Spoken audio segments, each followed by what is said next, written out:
Good morning. We are extremely pleased that you are here. It is good to come together for the purpose of co-creating. Do you agree? Yes. You're knowing what you are wanting? Yes. Are you enjoying the expansion of your desire, your personal desire? Yes. You like that? You like life showing you more and more that you want? How do you feel you're doing in relationship with your desires? Does it feel to you that you are getting more and more up to speed with your desires? Do you more often believe that what you want is coming?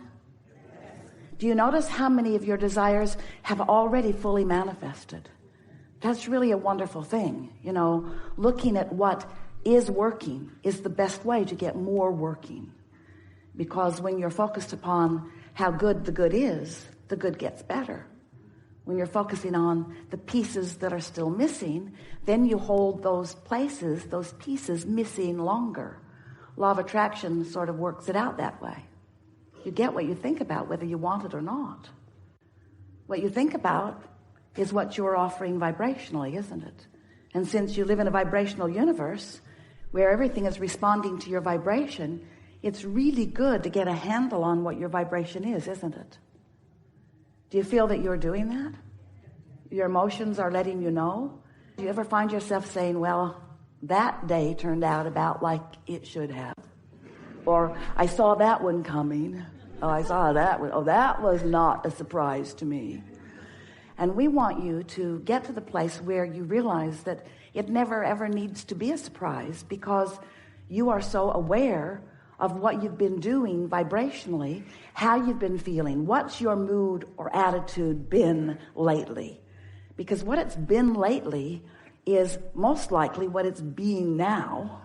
And what it's being now is the vibration that you are outputting, which means law of attraction is responding to it. So how you feel is your point of attraction, isn't it? You've been listening to us for a while. You get all of that, don't you? You like being vibrational beings? Say yes, because you have no choice. You like being aware that you are vibrational beings? Now that's the difference. That's what sets you apart from most. Because once you know that you are a vibrational being, that means that you can offer your vibration intentionally. The key to being deliberate and having control over your point of attraction. Ooh, we love those words. Control over your point of attraction. You creating your own reality. You deciding what you want, and you setting the tone, and you practicing the tone, and you emitting the frequency deliberately, and you noticing what's coming in response to your deliberate offering of vibration. It just doesn't get any better than that. When you sync up with the source within you, when you sync up with all that you've been asking for, when you sync up with all that you have become, all that you have decided that you want, and all that you have already vibrationally become, that's when it gets a little dicey for some. You've already vibrationally become the vibrational version of every desire that this time-space reality has helped you to figure out. But sometimes you're not living it. Sometimes you can't yet see it. You can't hear it. You can't smell it or taste it or touch it. And you say, yeah, Abraham, there's not that much satisfaction, you know, in the vibrational version of things. And we say, but if you'll hang in there in satisfaction for the good feeling that you found when you focus upon what you want to be. What you want to be must be realized completely by you. And the only reason that sometimes you don't think it's going to be, or that it isn't yet, is because you're so aware of its absence that you block its presence from your realization.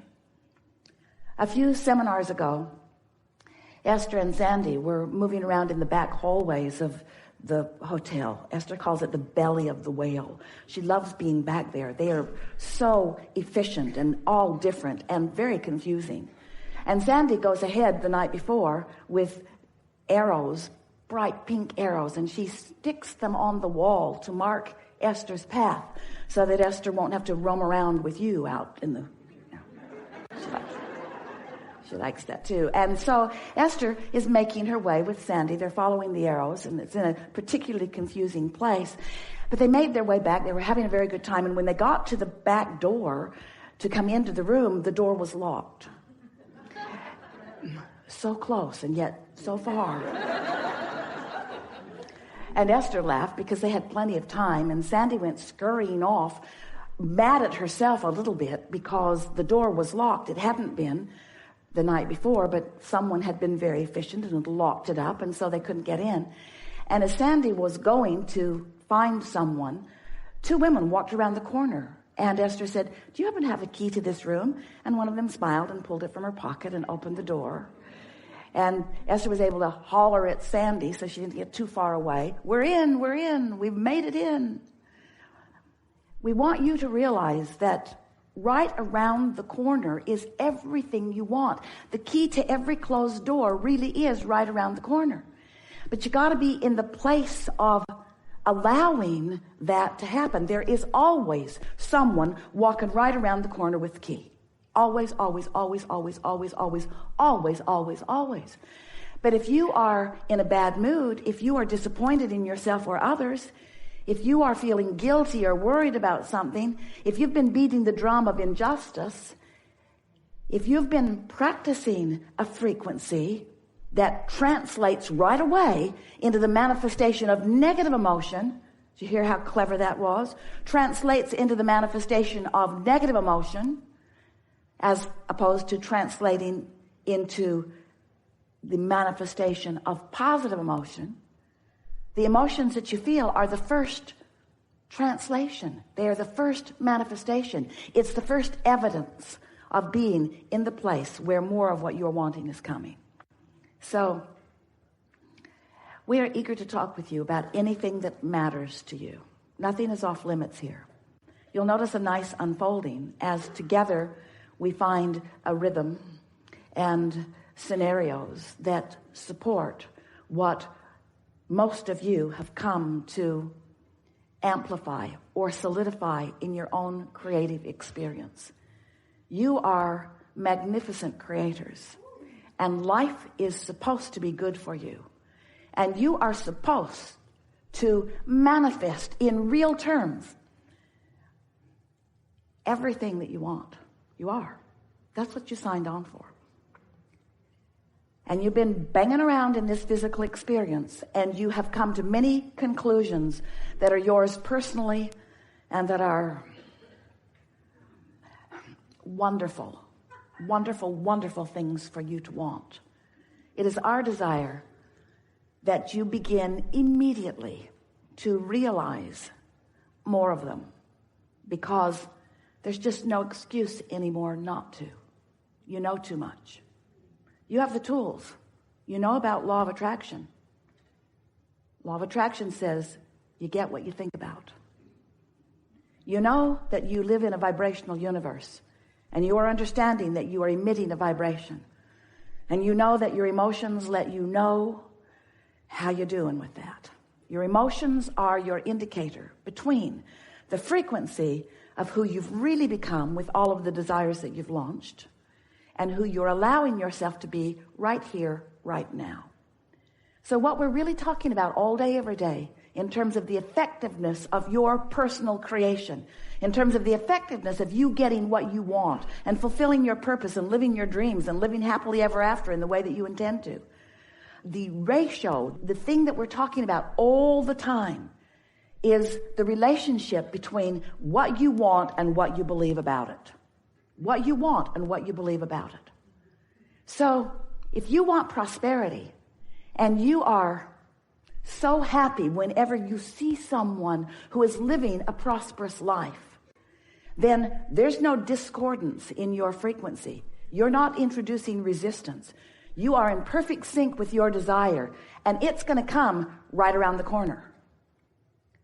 But if you are seeking prosperity and you feel concerned about those who have already got it, if you feel envious about their success, or angry at them for getting there first, or mad at yourself for not yet being there, those negative emotions are your indicator that there is a vibrational variance between your desire and your practice thought. And you just can't get there from there. You've got to change your frequency. You can't walk into a different room.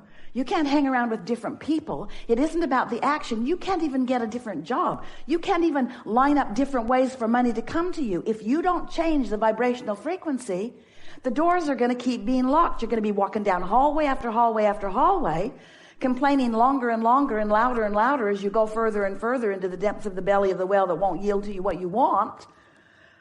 But when you figure it out, that you can change the frequency, not all at once, takes a little practice. You can't just all of a sudden start believing something that you haven't been believing, because a belief is just a thought that you keep thinking. And the reason that a belief is a thought that you keep thinking is because law of attraction causes a momentum about the thought that you keep thinking. So you think the thought, and law of attraction brings you another thought like it, which then you notice. And now you're thinking about that too. So in order to really understand law of attraction, and in order to really understand your point of attraction, in order to understand your point of attraction and the way law of attraction is responding to you, you have to, or it's easier if you will, put the word momentum in there, because law of attraction is all about momentum. So if this was your first day here, you'd be smaller and lighter. Your energy would be flowing in a lighter, easier way. You would still be loving yourselves. You would not hold any conflicting beliefs. Wouldn't have a lot of desire going on yet either. Not much challenging, not much desire in those early days, and not much challenging it. But as you move through life causes you to launch more and more rockets of desire. When you know what you don't want, you know what you do want. So you're launching these rockets of desire, which are literally, we are not kidding you about this at all. It's literal to us because we can sense them on every level. It's not literal to you yet because you can't see it, hear it, smell it, taste it, touch it. But it is a vibrational reality. We've been calling it your vortex of attraction. And it is the sum of all that you've become. Part of it is who you were before you even came into this physical body. But you've been adding to it and adding to it and adding it to it. And there is a vibrational version of you that you can allow completely when you release your resistance. We've enjoyed this interaction more than words can explain.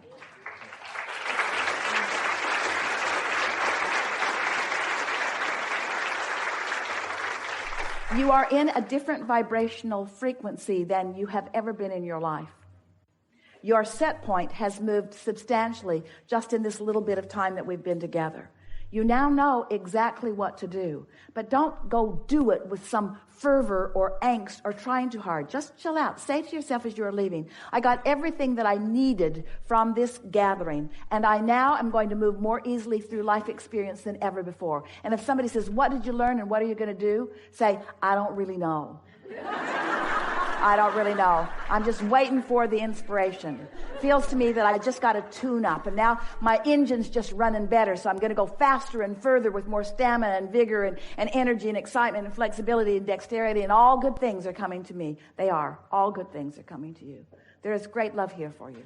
And as always, we remain in the vortex.